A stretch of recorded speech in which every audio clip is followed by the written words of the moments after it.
Tonight's topic is building executive function skills, flexible thinking, and emotional regulation, presented by my colleague, Amy Gaffney. Amy is a speech language pathologist, a good friend, and does a great job at talking about executive functions. So Amy, go ahead. Well, thanks, Melissa. Good evening, everyone. Thank you so much for joining us tonight.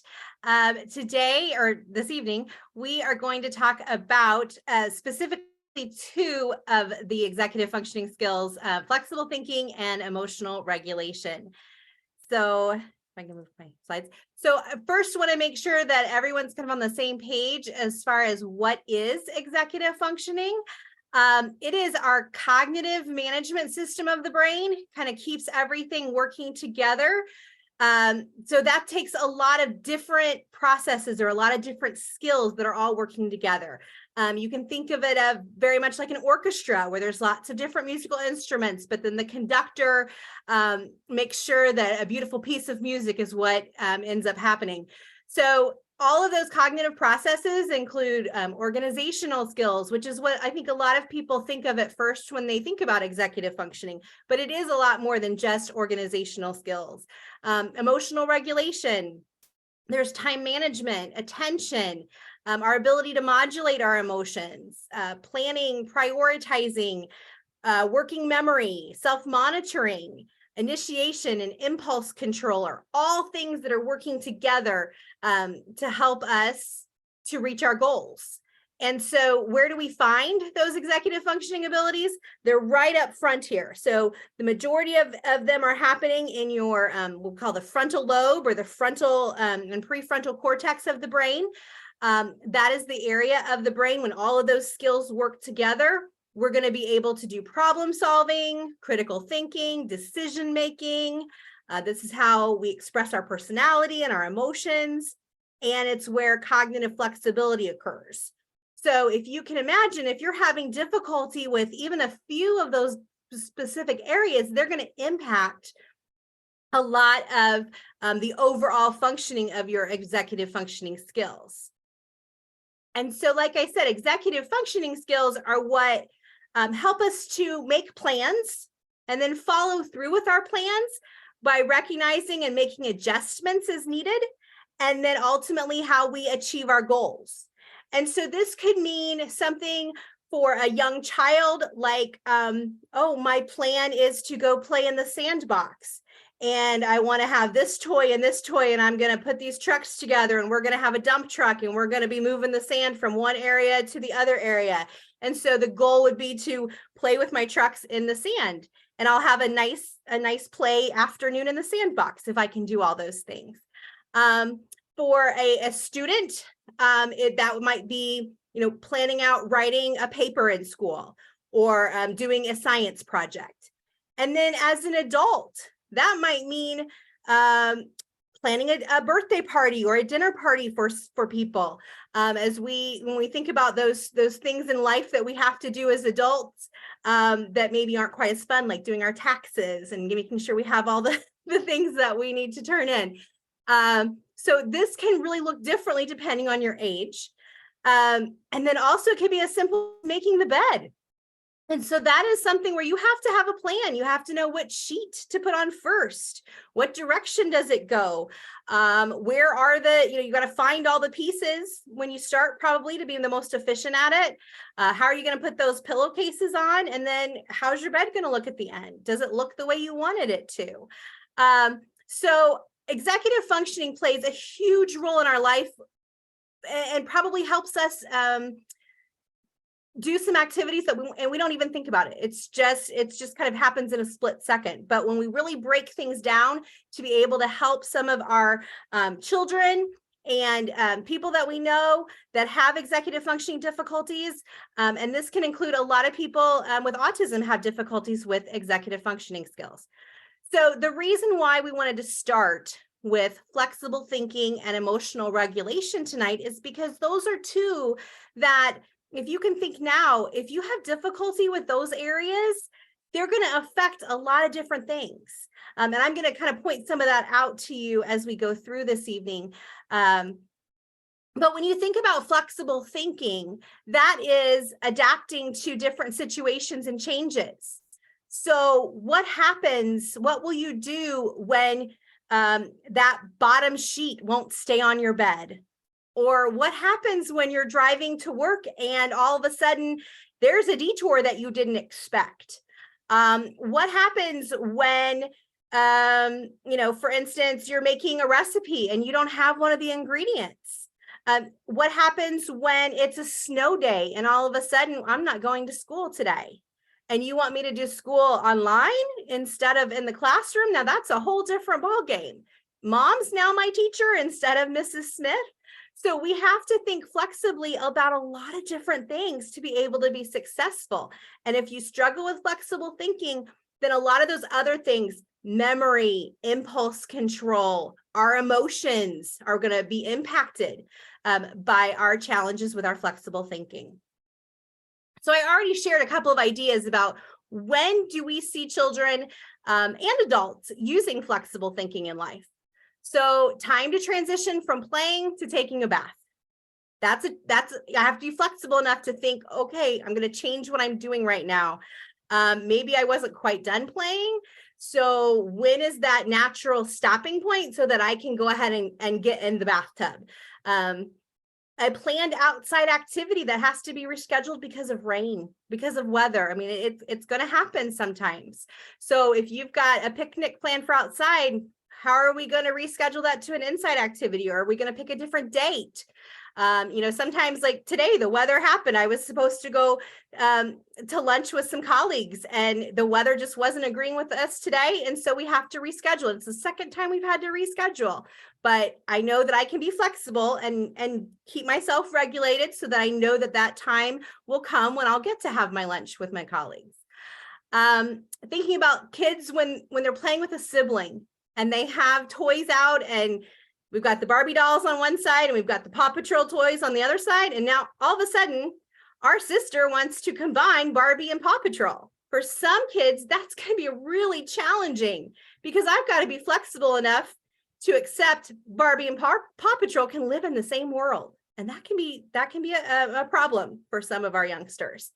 The grocery store is out of a favorite snack. This is happening more and more where we have to be flexible with supply chains and things. Sometimes they're out of it. You have to choose something else. When you want a cheeseburger for dinner and everybody else wants tacos for dinner. This happens a lot at my house. So how are we going to think flexibly to be able to compromise?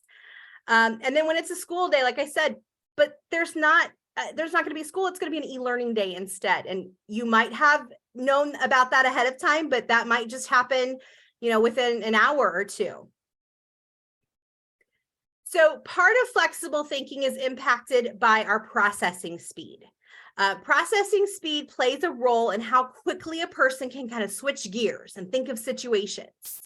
So I'm sure you all have experiences where sometimes whether you're just tired, I mean, I know, you got, I'll call it, mom brain, you've been up since 4 or something, especially when your kids are sick or something's going on. And it may take you a few minutes to process something.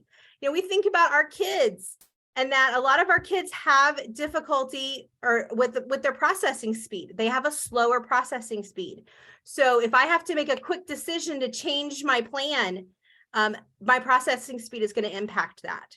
And then sometimes these challenges are expressed through behaviors. So you might see your child just doing nothing. And it might be because they just are processing and they haven't thought of another plan yet.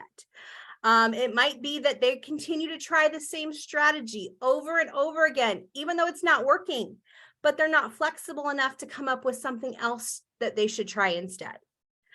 They might quickly become frustrated when something doesn't work, or they might be really upset when they're asked to redo their work because they did it one way, it's the way they thought it was supposed to be. And, maybe the teacher's being really nice and going to allow us to redo it, but in their mind, they're not flexible enough to be okay with that. And then finally, being social. That's a constant act of cognitive flexibility because I might have a plan for a conversation, but I have to have attention. I have to be listening and processing all that people are saying and talking. And then I have to quickly make my response And it might be that the conversation goes a different way than what I expected. And so I've got to pivot a little bit to make an appropriate response. That's why I think some of our kids really struggle with those social interactions, because they might say something that doesn't quite make sense at the moment because they were thinking about something else, or they're not sure how to maybe come about it in a different direction or approach something differently. So that's that cognitive flexibility where they have to think about being social. And that can be a lot of work. That's why conversations can be a lot of work for kids. So when we support flexible thinking with our students, that is going to help if you have a child who is showing frustration, anxiety, because sometimes the anxiety comes from, I don't know what else could happen. I don't know what all the possibilities are. But if I know more possibilities, I might be less anxious. Supporting flexible thinking will help with disappointment, because sometimes disappointments happen. That's part of life. A lot of our life, a lot of the things that happen in our life, we have to be flexible with them in order to just be able to move on and to go on from plan A to plan B to plan C to plan D, or else our whole day will be ruined. And that may happen day after day after day. So we want to try to help our kids feel less frustrated, feel less anxious, feel less disappointed, and also help them deal with excitement. Some things can be super, super exciting the first time, and then that may or may not happen again. And so then it leads to disappointment because they don't know how to kind of regulate that. So we want to also think about all the good things too, and the great things, and how we can be flexible with that. I wish every day was like Christmas morning, but it's not. And then I always talk about the next best thing. So we want to be a flexible thinker so that we can think about what is the next best thing that will make our day go on, and we'll just be as happy. So I'm going to talk about 4 strategies specifically that we can do at home to help our kids with flexible thinking. One is going to be plan A, plan B. So always have a plan B in mind, even if you may not need it, but practice this. Start introducing that concept to your kids. Talk about it. Well, plan A, plan B, and sometimes we need a plan C and a plan D. Because the more they are comfortable with that, the more they can come up with other ideas, then that will become something that they're more comfortable with for their flexible thinking. You can practice add to it. So maybe you give them a little something to start with. Maybe you make one plan. If you're planning that birthday party, you throw out the first thing and then let them come up with something else. Let them add to the plan. Let them add to the solution. So don't give them all the answers at the same time, but let's see how they can kind of start problem solving and think flexibly about what some options might be. And then that's also a really good way to see how your kids are thinking through. Is that a viable option? I mean, I know that my daughter said, well, if I do a really good job to, picking up my room, because I really don't want to pick up my room right now, but she said, if I do a really good job, then can we take an airplane ride tomorrow? That is not going to be an option. We might be able to go down to Walmart or Target tomorrow to do something special. We might be able to go get ice cream tomorrow, but we are definitely not going to be able to take an airplane ride tomorrow. So that was helping me kind of gauge, okay, what do we need to talk about when we think of flexible thinking? We need to think about realistic things too, that are good options. Talk about making predictions. This is a little something that you can do to say, okay, when you're out and maybe you are at a doctor's office or you're somewhere that has a lot of elevators, try to make a prediction and guess which elevator do you think is going to go open first? Is it going to be this one or this one? And you can kind of just play a game, simple things like that. What do you think the weather's going to be like before we go outside to take the dog out in the morning? Do you think it's going to be super cold? Do you think it's going to be snowy? Like, let's make some predictions. And then see if your predictions are right, because part of flexible thinking is knowing that we're not always right. And that's okay, but we make smart guesses. And so we're going to practice making predictions. And then finally, another really good support is to do an if-then flowchart. So especially if your kids like to have things written out, you can write, if we do this, then this will happen. If we do this, this will happen. If we do this, then this will happen. So then we can start to think about which one might be the best choice. What are some of those consequences? Because part of where we get into trouble is that if we are a very black and white rigid thinker, then it's this way or it's nothing, or it's this way or the world ends. And so that's not the case. So we want to help them be more flexible by giving some options, by practicing, well, what could happen if we do it this way? Then this could happen. And so if you start to practice the phrasing if then, the kids will get used to kind of filling that in, and it will be a prompt to be where they realize, okay, we're going to think about possibilities, some options. I know what I'm doing. I know what the expectation is. And so they can start generating some more of those. Here's another example of an executive function plan sheet that some families, again, some people like to have things written down, which I think is great because some kids process language and just kind of can get the big picture better when it's written down. This could be done at school or at home, but you have a goal, you come up with 2 or 3 plans, you do it, and then you write down, well, how did it go? So an example might be going to a movie on the weekend. So you want to see the new Harry Potter movie. And then this student was earning extra marbles for staying calm at the movie theater and kind of working through some of those flexible moments that he needed to have. So the options were, the plans are, we can see Harry Potter today. Option B would be we could play in the arcade for half an hour and buy tickets for tomorrow's show if it's too crowded or if it's sold out. And then C would be we can play in the arcade for half an hour and then buy tickets for maybe the later show. So they came up with 3 possible options of what might happen because we don't know for sure. Maybe when you're going somewhere, you kind of have to wait and see like how long the line is. Thank goodness now we do a lot online, so you can do all this planning ahead and buy your tickets before you even get to the movie theater, which is very helpful at times. So what are we going to do? We're going to pick one. Well, first I want to try plan B. Actually, that sounded better. So if plan B doesn't work, then we'll try plan C because maybe there was a certain time that they really liked better and they were willing to wait a day if they wanted that special time or something. Maybe someone else could join you if you wait and go tomorrow. So would you rather go today alone or would you rather go tomorrow with your friend? And then you check it. Did I accomplish my goal of seeing the Harry Potter movie? Did I stay calm? Did I earn some extra marbles? We want to offer choices. So you want to let the person choose the order of things. So you can choose, do you want to do reading? Do you want to do math first? Practice making decisions based on how much time you have to complete an activity. So if I only have 10 minutes before we are going to leave, in that 10 minutes, what is the best choice for an activity that I want to choose? Is that a good time to start my homework 10 minutes before we're going to leave? Or is that a good time to maybe pick up my shoes that are laying in the living room that I need to put away?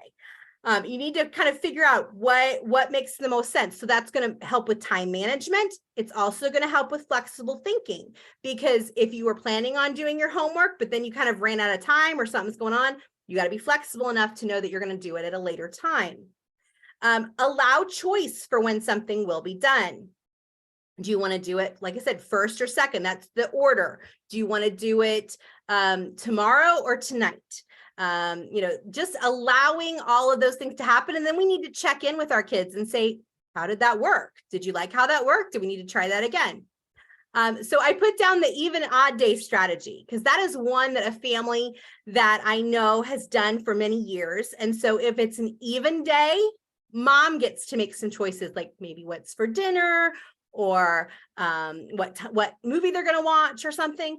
But if it's an odd day, then he gets to choose what's for dinner or what movie to watch. And so that really helps with some of that flexibility, because he likes to have his routine and his choices and his favorites. But then some days now we know we're going to kind of be flexible enough to let some other people make some choices. But I at least know when my day is. So my day is the odd days and mom's day is the even days. So that has worked out really well for that family. Choose your own adventure stories are really great. These are 2 of my favorites, the what should Darla do and the what should Danny do? Because again, flexibility, we can have a different story every time we read it. And also a visual schedule is a great help for flexibility. And I know that kind of seems maybe unusual to some people because they feel like we're very schedule oriented and we have to stay in the same schedule. But actually what happens is that visual schedule will tell us what activities are going to happen. But those activities can change each day. It's actually a tool to teach flexibility, which will also reduce anxiety, support transitions, help with predictions, and promote independence. So you're going to hit a lot of executive functioning skills just by practicing using the schedule. And so here's what some schedules can look like at home. You could do a first, next, then schedule. And if your kiddos need pictures, I just grab those off of Google Images. And you could just make a dry erase board, ask your teachers to help you at school and say, hey, we just want to do something where I've even hand-drawn pictures, stick figures. If your kiddos know the names of like Dairy Queen, McDonald's, you could even write those names on the card, but it just tells them what the schedule will be today. But on Saturday, the first Saturday in January will probably look different than the second Saturday in January for what we're going to do. You can do a written schedule. So you just write it out. You can have some playtime, then wash your hands, dinner, iPad for 30 minutes and a shower. But then maybe tomorrow you have dance class. So that's going to look different. Your schedule is going to look different tomorrow. So we can be flexible with maybe when we have that iPad time or maybe what time dinner is. The one on the right, at least on my screen, is the blue pockets. And that's just a pocket folder from the dollar store. I love these. So that is taped to the family's wall. And again, Google Images are great. Type it out, print it off on your computer. It doesn't have to be fancy. You could do handwritten note cards too. And just put them in order of what things are going to be needed to be, or what things need to be done for that day. Schedule will always be there. Schedule won't change as far as the concept of there will always be a schedule for me to follow. I know as an adult, I have a schedule that I have to follow every day, but what's on my schedule changes every single day. And if I'm not flexible enough to know that some days I eat lunch at 11 and some days I eat lunch at 2, then I'm going to get pretty frustrated and pretty upset. So I need to use that schedule to help me be flexible and anticipate the flexibility for each day that I'm going to need to have. So just for a moment, we're going to do an ooh and aha moment. So I know I can't see all of you right now, but I want you to just take a second. I don't know where you're at. If you've got your phone in front of you, if you've got a sticky note, if you've got a napkin and something to write with, but write down an ooh or an aha moment that you just thought of about flexible thinking. Because that's one thing that my hope is that from all that I share tonight, you'll have one or two things that you maybe can try because you showed up tonight because you've been probably thinking about executive functioning, you're looking for ideas. So I want you to write down something that maybe your family would like to try.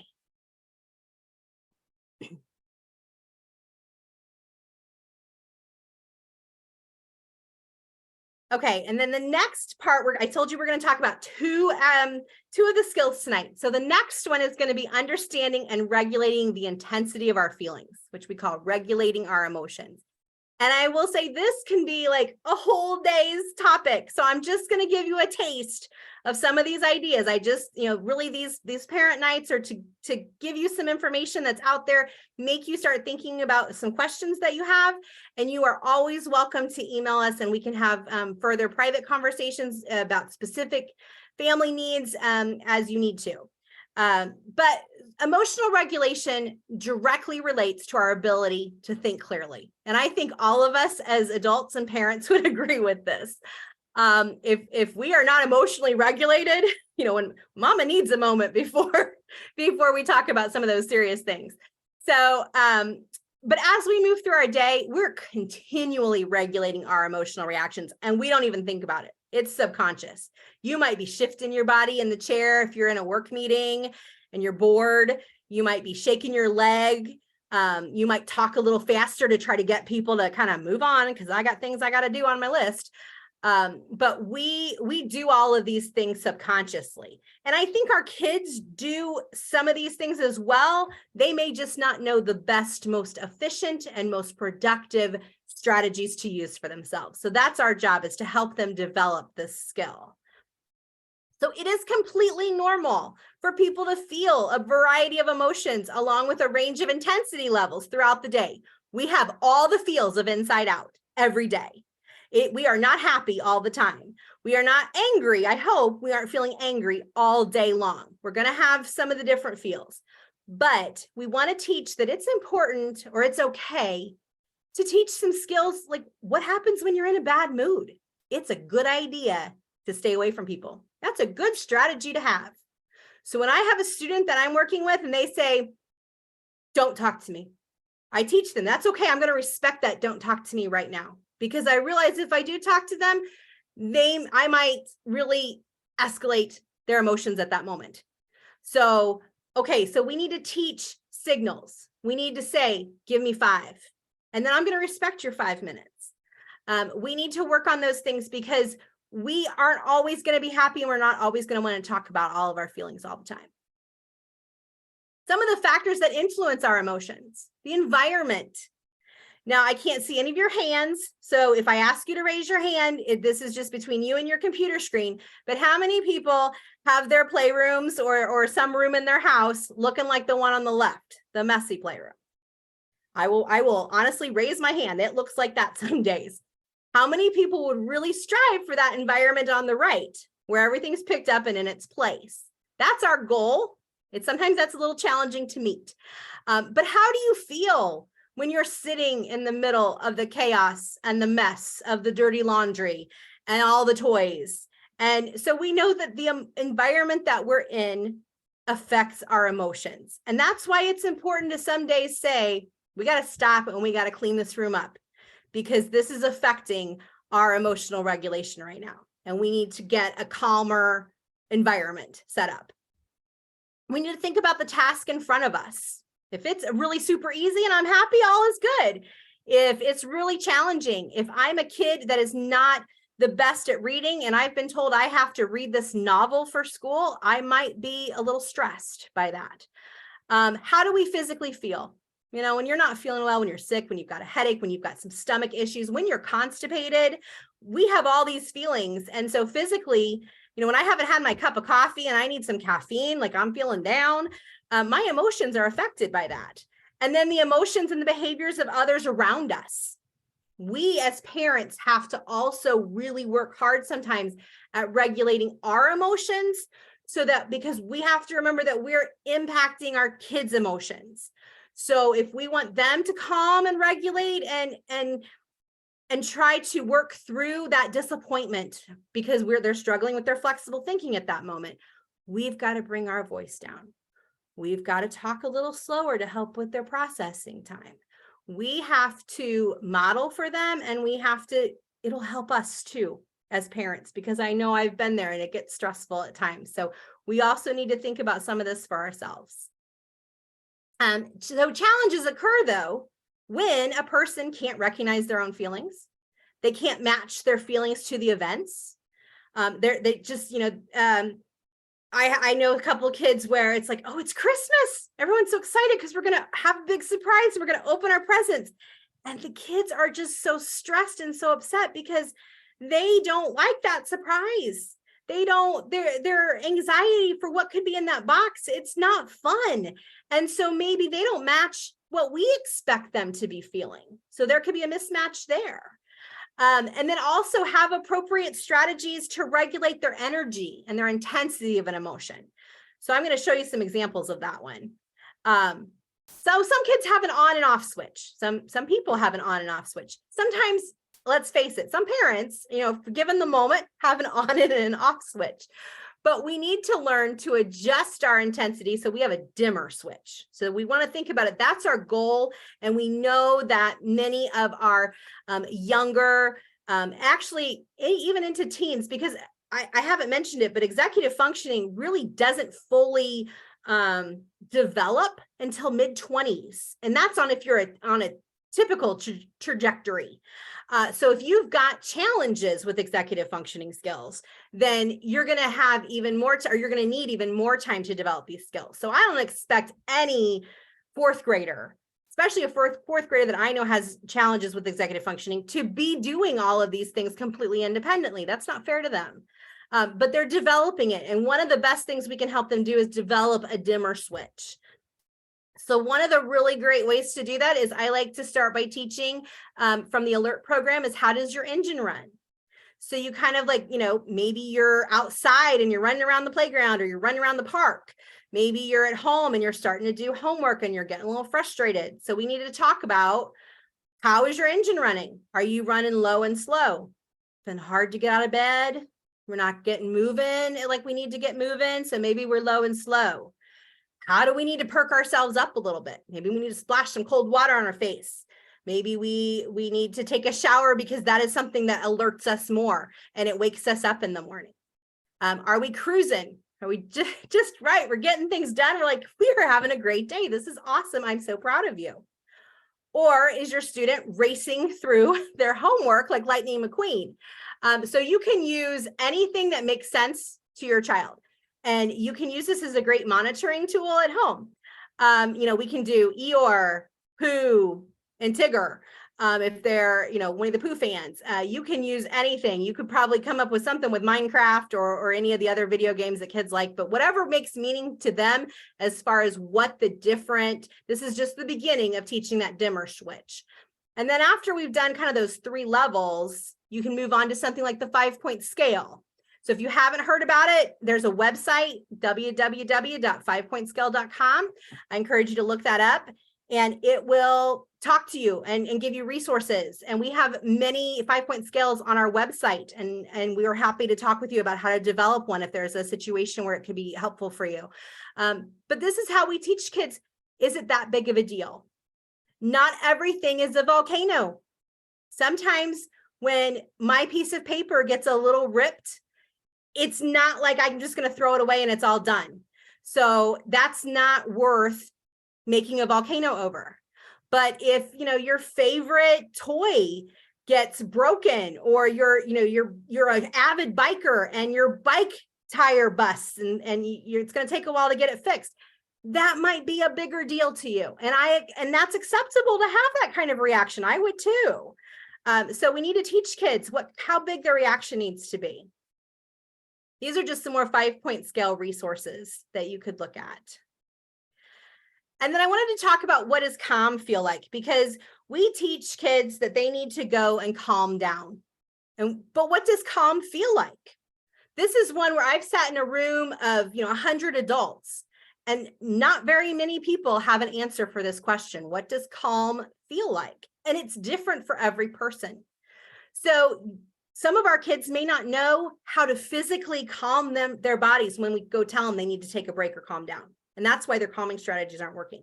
So if you have a child who you feel like you have tried and tried and tried all these calming strategies and it's not working, there's something called interoception, which is how we can read our body signals, how we can really know if our heart is pounding or not, if my face is feeling red and hot and flushed, if I've got butterflies in my tummy. Some kids don't feel that. We talk about kids who have high pain tolerance or low pain tolerance, but sometimes they don't read the signals in their body very well. If you think that your child might be having difficulty with that, that's something you can talk to an occupational therapist about. There's also the website that I have on here, that's www.kelly-mahler.com. And she has some more information about interoception, and it might be something you haven't heard of before that you just want to read about. And some kids, I have found it's made a huge difference, and other kids, this hasn't been the problem. So I'm not saying that every child has difficulty with interoception, but I just wanted to make sure that you were aware that that could be something that you want to look into. But we also want to think about creating a calming space at home. So sometimes even saying, go to your room, there's just so many distractions everywhere. So if you have a space where you can just kind of zone or, close off all of that, maybe they physically need a smaller space. Let's face it, how many, again, can't see anybody's hands, but how many people can raise their hand and say they go to the bathroom as a parent just to get away from kids for a few minutes? Like sometimes that is your hiding space. Yeah, I saw somebody raise their hand like, yes, the bathroom is your hiding space. So sometimes our kids need that too. And these are just two examples of what I've seen some families do. So one example might be, they're putting like the tent or the teepee. If you have space in your house, I like the tent is a little bit more of a kind of a permanent space, but the kiddo has some different toys. That's actually where he naps. So that works out really well. But then the teepee is one that you can put up and put away, and the child learn to actually come and sit it out when they need it. And so when the teepee's out, we know that she's in the teepee and her, maybe an iPad, maybe a book, maybe something special in there, but she can lay down, have her quiet time. Nobody's going to bother her in there. Give her like 10 or 15, 20 minutes, half hour, whatever she needs. And that can work really well too.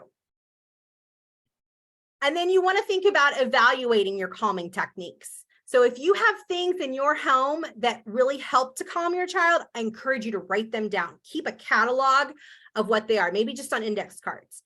And so these pictures were actually put together by a mom who was going through with her son, like what things work and what things don't work. And kids need to learn about themselves, what helps calm you, what doesn't help calm you, so that you can regulate yourself.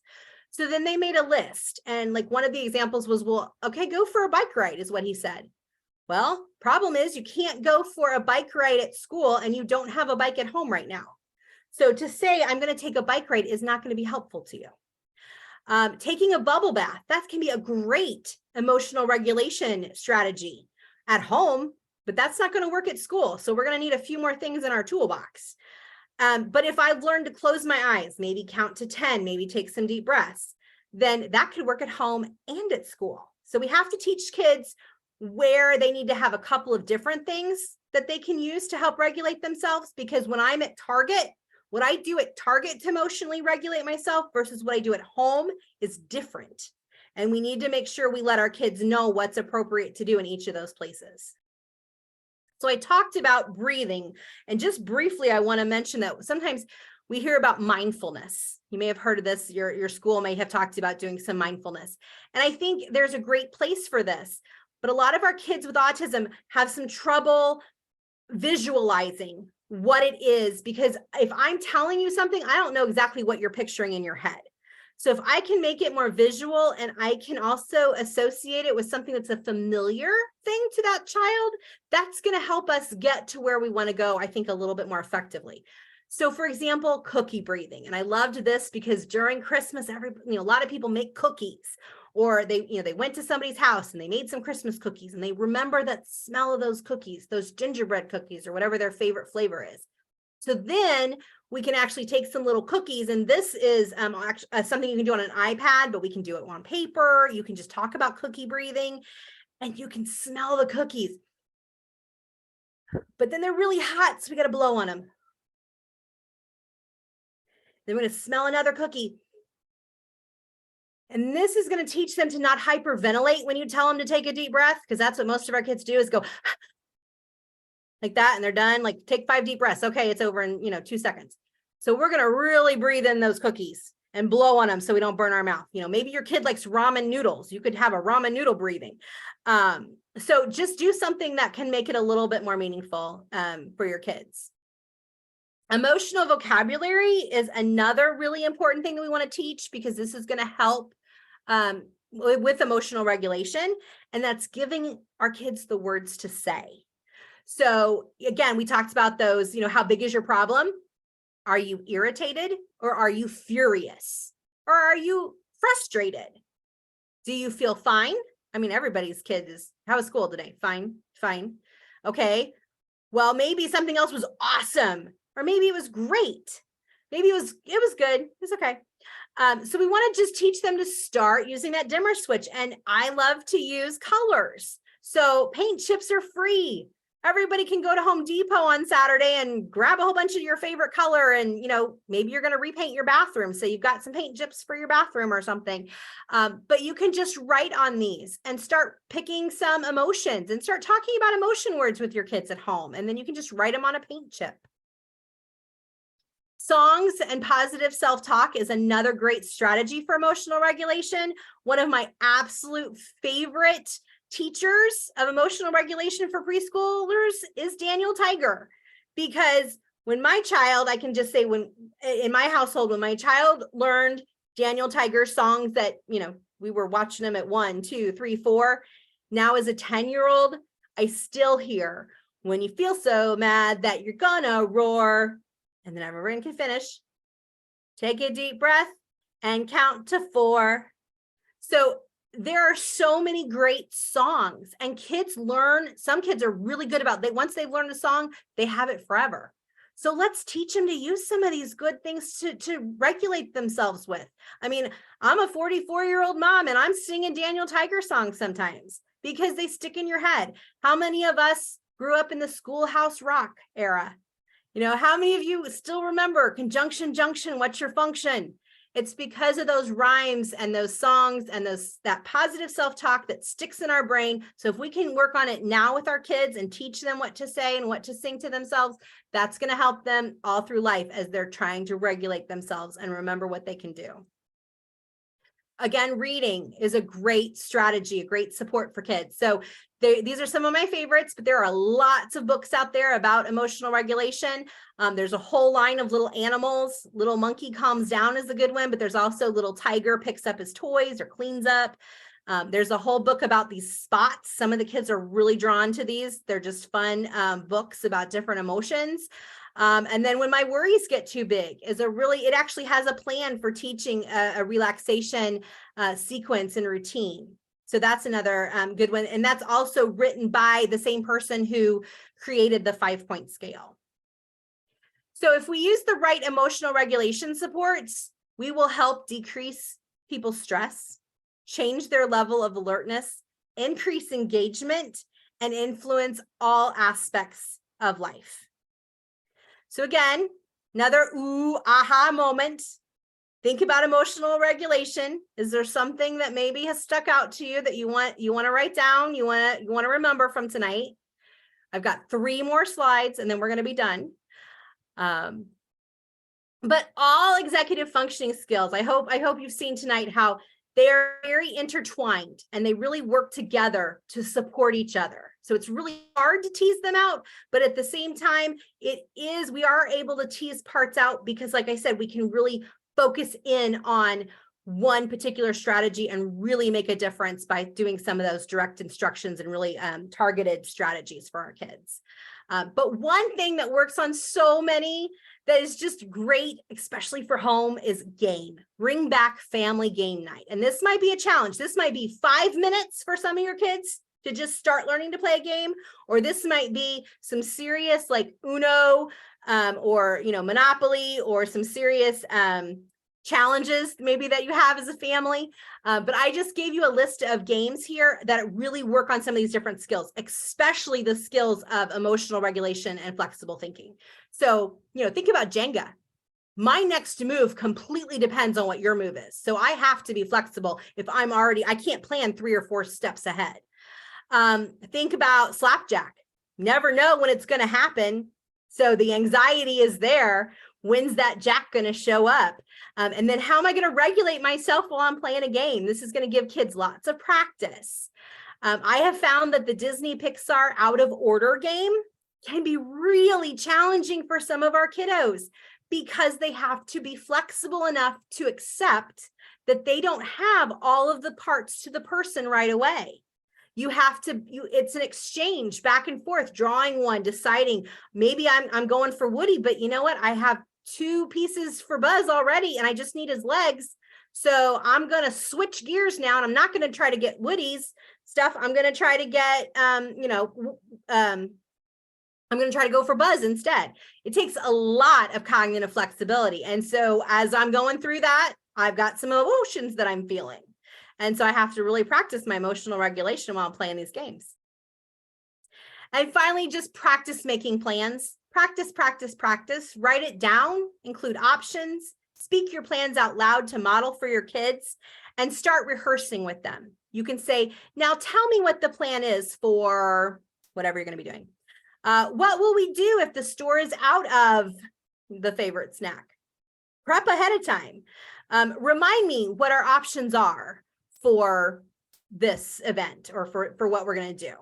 So practice making plans out loud, and talking out loud can help your kids, but we have to slow it down. That's why I think writing down can sometimes be good for our kids, and it slows us down too as we're trying to explain things. So I hope I've given you some good aha or ooh and aha moments tonight, that you've had some things to think about. I know many of you are going to have to jump off, but I'm planning on being here till, I don't know, 7:30, Melissa, or whenever we need to stop. But if you have anything that we don't get to tonight, feel free to email any of us at IRCA, and we are more than happy to help problem solve with you.